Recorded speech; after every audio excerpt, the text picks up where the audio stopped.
It is America's top-selling utility and it has been for over 40 years. But here are 10 things you might not know about the Ford F150. The F-Series was actually introduced in 1948 and it was also called the bonus build, but it wasn't until 1975 that the F150 moniker was used, and the F150 was essentially a heavy-duty version of the F100.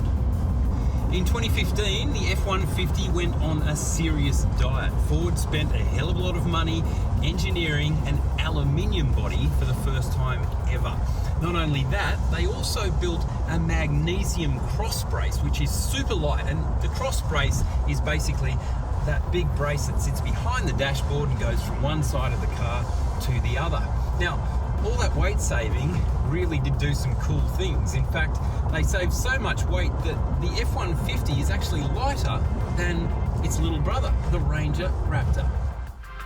The Dearborn Truck Assembly Plant in Dearborn, Michigan, turns out a new Ford F-150 every 52 seconds. That makes it over 30,000 trucks a month in just one plant. The most powerful F-150 at the moment is actually the hybrid model with 770 Newton meters of torque.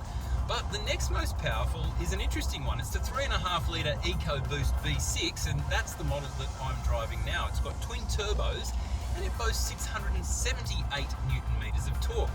The F-150 Lightning is the pure electric version of the F-150. Now, we don't get that yet in Australia, but it packs 9,600 watts of power, enough to power your house or a construction site, they reckon, for up to 3 days without charging.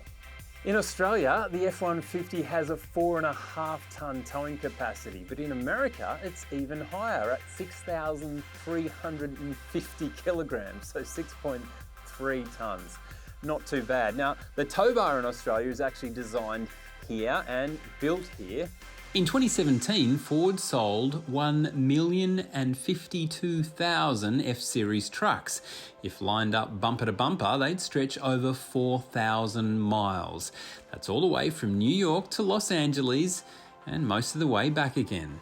One of the really iconic parts of the look of the F-150 are these wonderful C-clamp headlights. They really are quite beefy and masculine. And the first time the public saw them was definitely on the F-150, but it might surprise you to know that they were actually designed in Australia. You see, when they were designing the brand new next-gen Ranger and Everest, well, those cars had those headlights already. The Americans saw them, loved them, and beat the Aussies to the chase by putting in the F-150 first. Given the staggering popularity of the F-150, which over the years has sold between 550,000 and 750,000 units in America alone, it made sense that some people wouldn't want something quite so big. So essentially, the F-150 gave birth to its smaller brother, the Ranger.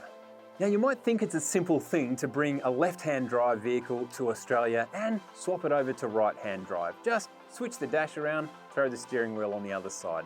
But I can tell you, it's far more complex than that. The entire wiring loom through this vehicle had to be changed. The headlights, the rear chassis, we are talking massive surgery. In fact, 500 brand new parts had to be manufactured to get this vehicle on the road, safe and compliant, and driving just as good, if not better, than the American version here in Oz. And for my final point, you might be interested to know that this all aluminium body hasn't got a single weld. There's your top 10.